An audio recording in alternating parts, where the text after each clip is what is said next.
Good morning students. अपन लोग गांधी जी की सत्याग्रह की अवधारणा को देख रहे थे। कल अपन लोगों ने जो देखा था वो ये था कि सत्याग्रह का क्या अभिप्राय है, सत्याग्रह और निष्क्रिय प्रतिरोध में क्या अंतर है और एक सत्याग्रही के क्या गुण होने चाहिए, इसको अपन लोगों ने देखा था। आज अपन लोग देखेंगे कि सत्याग्रह के कितने प्रयोग, कितने रूप, कितने तरीके महात्मा गांधी के द्वारा बताए गए हैं। तो गांधी जी के अनुसार सत्याग्रह का यह जो अस्त्र शस्त्र है, यह विभिन्न परिस्थितियों में अलग अलग रूप ग्रहण कर सकता है और इसमें सबसे पहला जो स्वरूप उनके द्वारा बताया गया है वो है असहयोग आंदोलन। गांधी जी का ये कहना था कि किसी भी सरकार के द्वारा शासन चलाने का जो कार्य किया जाता है, शोषण करने का जो कार्य किया जाता है, वह जनता के सहयोग के माध्यम से तो शासन चलाया जाता है।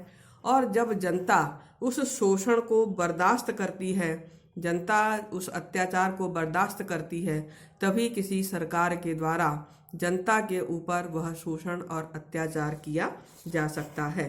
तो ऐसी स्थिति में यह उनका ये मानना था कि यदि शासन के साथ जनता सहयोग करने से इनकार कर दे तो शासन के द्वारा कोई भी कार्य नहीं किया जा सकेगा। तो स्वाभाविक है कि जब जनता उन्हें किसी भी कार्य में सहयोग नहीं करेगी तो सरकार को जनता की बातें माननी पड़ेगी, सरकार को जनता के समक्ष झुकना पड़ेगा। 1919-20 में भारत में ब्रिटिश शासन का विरोध करने के लिए असहयोग के मार्ग को ही अपनाया गया था। दूसरा जो स्वरूप उनके द्वारा बताया गया है वह है सविनय अवज्ञा आंदोलन। तो सत्याग्रह का असहयोग से भी अधिक प्रभावपूर्ण स्वरूप सविनय अवज्ञा है। गांधी इसे पूर्ण रूप में प्रभावदायक और सैनिक विद्रोह का रक्तहीन विकल्प कहते थे। सविनय अवज्ञा का जो तात्पर्य है वह है अहिंसक और विनम्र तरीके से, विनयपूर्ण तरीके से कानूनों की अवज्ञा करना।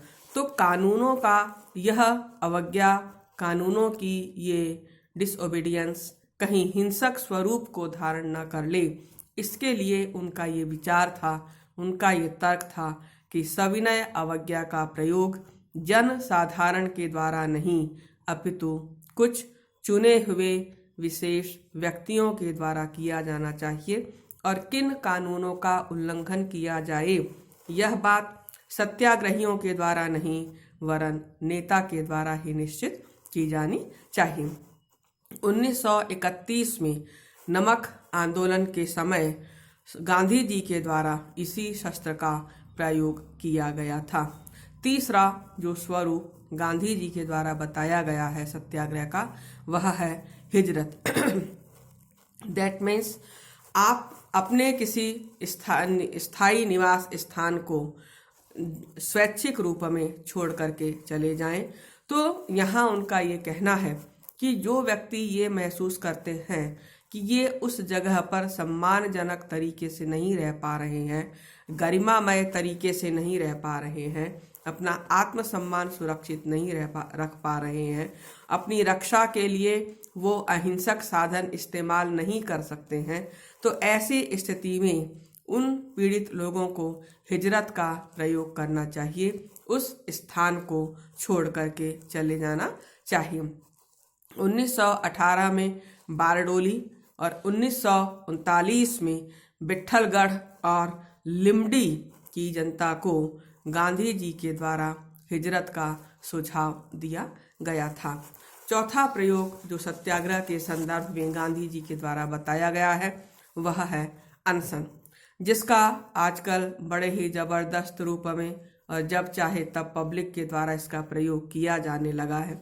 गांधी जी इसे अत्यधिक उग्र अस्त्र समझते थे और उनका ये मानना था कि इसे अपनाने में बहुत ज़्यादा सावधानी बरतनी चाहिए। अनशन केवल कुछ विशेष अवसरों पर आत्मशुद्धि या अत्याचारियों के हृदय परिवर्तन के लिए ही किया जाना चाहिए। इसके अतिरिक्त इस अस्त्र का प्रयोग हर किसी व्यक्ति के द्वारा नहीं, बल्कि जो व्यक्ति आध्यात्मिक रूप से बल संपन्न है उन्हीं लोगों के द्वारा, उन्हीं व्यक्तियों के द्वारा ही किया जाना चाहिए, क्योंकि इसके सफल प्रयोग के लिए मानसिक शुद्धता, अनुशासन और नैतिक मूल्यों में आस्था की अत्यधिक आवश्यकता होती है।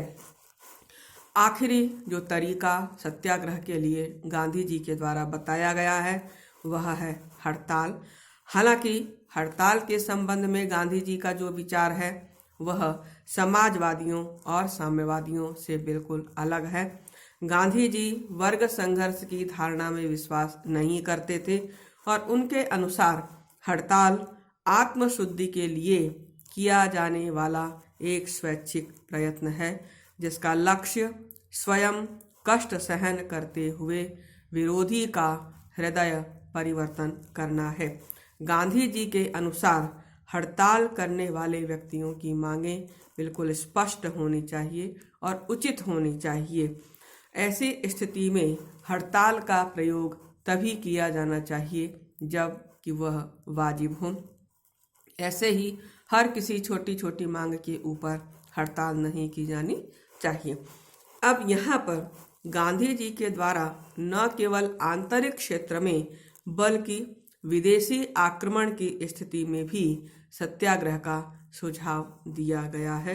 हिटलर के द्वारा इंग्लैंड पर आक्रमण किए जाने के समय इंग्लैंड को गांधी जी ने यही सलाह दिया था कि आप इसका